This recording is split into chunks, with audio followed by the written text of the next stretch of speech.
Sean bienvenidos a Cápsulas de Psicología. Soy Carlos Alejandro Hernández Sotelo, licenciado en Psicología. El tema que nos compete ahora es la esquizofrenia. Pero para poderlo encuadrar, para poderlo entender, tenemos que hacer una referencia muy importante a las temáticas anteriores, lo que era la neurosis. Actualmente el otro campo, esas dos grandes divisiones, es la psicosis, la desconexión total con la realidad. El cuadro neurótico era la característica de la inestabilidad emocional, aunque en la psicosis también están preservadas esas características. Lo único que los diferencia en esa línea tan grande estructurada es la desconexión de la realidad. Para una mejor explicación, hablemos de lo que es la esquizofrenia. 4A para poderla entender: alteración del pensamiento, alteración de la percepción, alteración afectiva y alteración de la conducta. También en cápsulas anteriores veíamos la importancia, lo que era el pensamiento, sus procesos, sus funciones y cómo trabajaban esas funciones internamente en la mente. Ahora la vamos a desglosar en ese campo de lo que es la esquizofrenia. Las ideas delirantes, los delirios son la principal característica que va a presentar el esquizofrénico. Esas ideas paranoides que lo siguen, que lo persiguen, que lo quieren atacar, que corre riesgo. También ideas de una personalidad exacerbada, que él es elegido, que tiene contactos del tercer tipo. Ojo, siempre y cuando nosotros podamos compartir esto, no digamos, uy, ya si pienso así soy un esquizofrénico. No, tiene que estar valorado por un profesional. En el pensamiento se evalúan la forma y la función. Es el contenido, cómo se procesan las ideas, cómo fluyen esas ideas y cómo a través del lenguaje pueden expresarse esas ideas que el pensamiento tiene. Para el esquizofrénico está en una forma tan desorganizada, está tan dañado que es demasiado rápido como fluyen esas ideas, y ese lenguaje también se presenta en forma muy agitada. La percepción. Recordemos que el ser humano capta todos los estímulos del exterior a través del área sensorial, todos nuestros sentidos. ¿Qué es la percepción? Es la concientización que hace nuestro proceso mental de esos sentidos. Las percepciones que nosotros tenemos de la realidad están alteradas. Aquí es cuando vienen las alucinaciones, la alteración de cómo vemos el mundo. Las más características en un esquizofrénico pueden ser las auditivas, desde escuchar voces, las visuales, de ver cosas que no existen, pero también pueden presentarse las de los otros sentidos. Pero estas son dos de las características que son primariamente eventuales en un esquizofrénico. ¿Por qué primariamente? Porque son de las primeras que se van a presentar en los indicios de los síntomas del esquizofrénico. Dentro del lenguaje desorganizado también nosotros tenemos la verborrea. No todos los cuadros de esquizofrenia la pueden presentar. Un exacerbado fluidez rápida, desorganizada del habla, dado que el pensamiento está alterado. Vayamos al área afectiva, que es una línea muy delicada donde se involucran emociones, sentimientos y estados de ánimo. Muchas otras de la psicosis, que es desconexión de la realidad, pueden tener en particular semejanza con este cuadro que yo voy a hablar, como puede ser la depresión crónica. Aquí puede presentar todo el cuadro depresivo crónico, con toda la alteración del estado de ánimo, con la depresión profunda, con esos cambios bruscos que se puedan presentar, pero tienen que estar acompañadas de alucinaciones y de un pensamiento dañado en cuanto a forma y a fluidez. Su comportamiento motriz va a ser extremadamente desorganizado o anormal.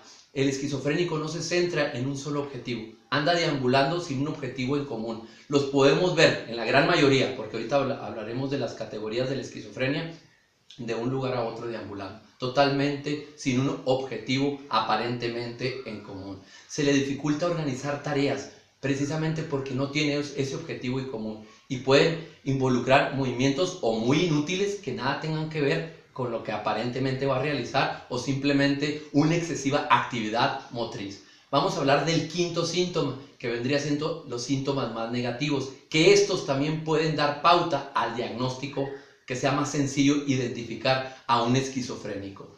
Es una incapacidad para desempeñarse en una función, podríamos decir, natural, algo que él tendría que realizar normalmente: ir a un mercado, atender a su persona, un descuido de su higiene personal increíble, un desaseo, se han descuidado totalmente.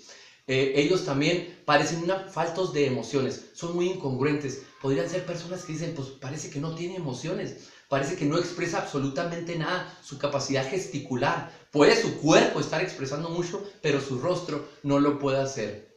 Así que no hay mucha expresión facial, no cambia mucho tampoco de expresión facial.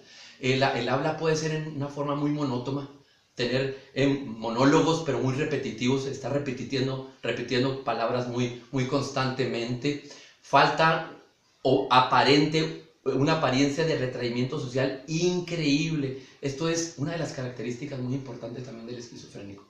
El aislamiento. Viven conforme a la realidad que ellos perciben. Es bien difícil entrar en un espectro psicótico, un espectro en el que crean su propio mundo. Esto es un tipo de submundo. Esto va aumentando. Créanlo que la forma en cómo se va presentando va empeorando. Es degenerativo. Entre más tiempo pase, el esquizofrénico va deteriorándose más en todos sus aspectos. En el aspecto personal, en el aspecto social, en el aspecto funcional, no se diga en el familiar. Llegan a quedarse solos. Muchos de los familiares no quieren atender a un esquizofrénico. La capacidad de experimentar placer se ve nula. Aquí es una característica llamada alogia o abulia. Quiere decir que parece que no tienen disfrute de nada. Parecen faltos de energía total. O pueden llegar a ese extremo o pueden caer en esa agitación psicomotriz. No les provoca placer absolutamente nada. No pueden experimentar ese placer. Hablemos del tipo y la gravedad de estos síntomas. Insisto, pueden ir empeorando con el paso del tiempo si no se les da atención. Conforme más pasen los años, el individuo ha perdido más facultades. Es importante saber que algunos de los síntomas pueden estar prevalentes o activos y algunos pueden disminuir, pero nunca se va a curar la esquizofrenia. Es algo que quiero resaltar. La esquizofrenia es incurable. Hablemos de la incidencia. ¿Quiénes presentan más? En el hombre puede presidir entre los 20 a los 25 años de edad aparentemente, y en la mujer después de los 25 años. Hay dato que también hay experiencias de niños con esquizofrenia. Pocas veces se ve a adultos posterior a los 45 años con el trastorno de esquizofrenia.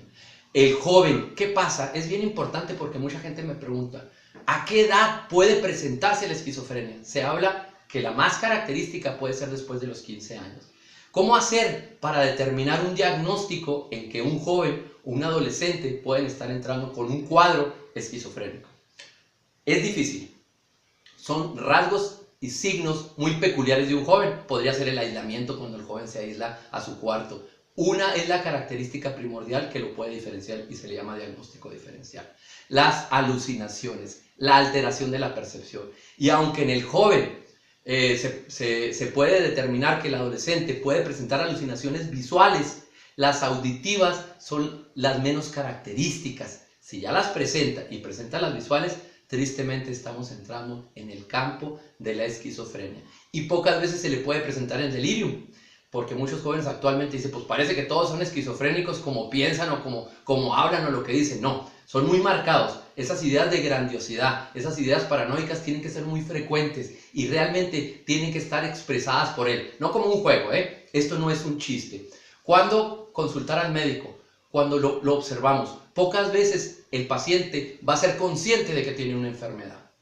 Hablemos de las causas. Se habla que no hay una causa exacta, se le desconoce. Sí se abordan ciertas teorías que pueden indicarnos que son factores que predisponen al trastorno de la esquizofrenia, que es un trastorno de una enfermedad mental grave que nos afecta a las funciones cerebrales. Ya los dijimos en las 4A.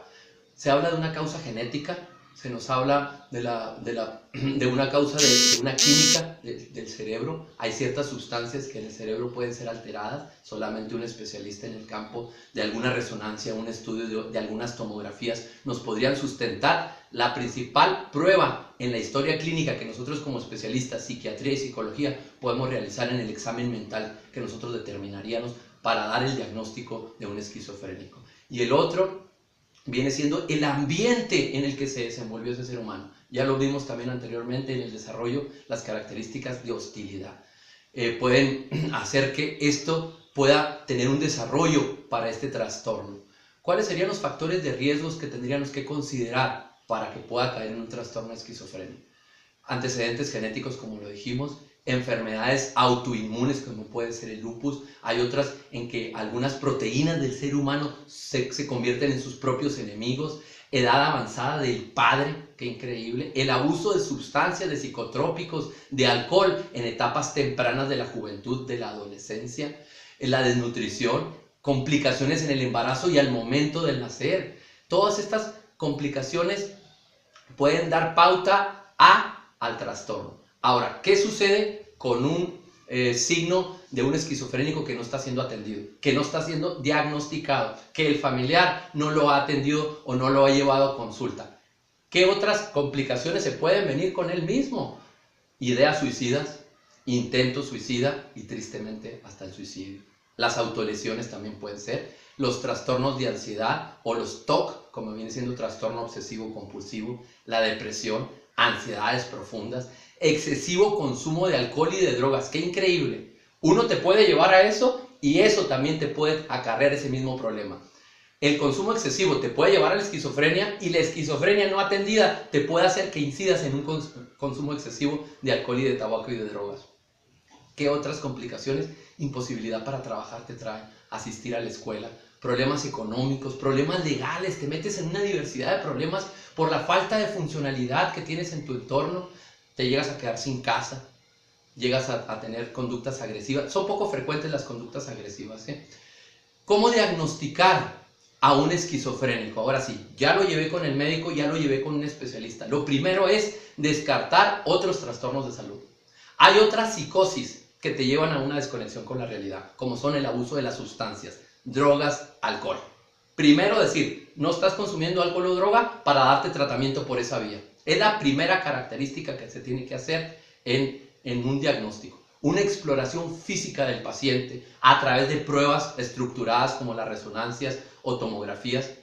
Y la más importante, el criterio diagnóstico para la esquizofrenia está en el DSM-5. Es el manual de diagnóstico y estadístico de los trastornos mentales. Ahí entrarán todos los síntomas, la prevalencia, el cuadro, el historial que presenta, el comportamiento que está teniendo, la perspectiva visual que nosotros tengamos sobre ellos. El tratamiento es de por vida, no tiene cura, se puede controlar y puede entrar en remisión a través de psicoterapia, a través de medicamento, que es lo más importante para controlar los signos y los síntomas. Ojo, no es todo lo que se debe controlar, signos y síntomas, para manejar el estado psicótico, con algunos medicamentos antipsicóticos de primer o segundo nivel, que son los que más actualmente están funcionando de mejor manera.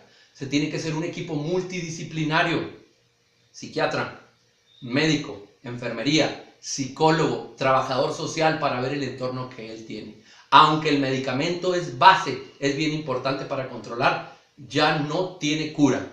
Que nos quede bien claro esto, ¿verdad? Pero sí puede hacer más funcional al paciente, sí le puede dar una capacidad de desarrollo mejor. Es importante que observemos a nuestros familiares y los atendamos. Gracias por habernos escuchado. Te pedimos que le des like, que lo compartas y arriba los corazones.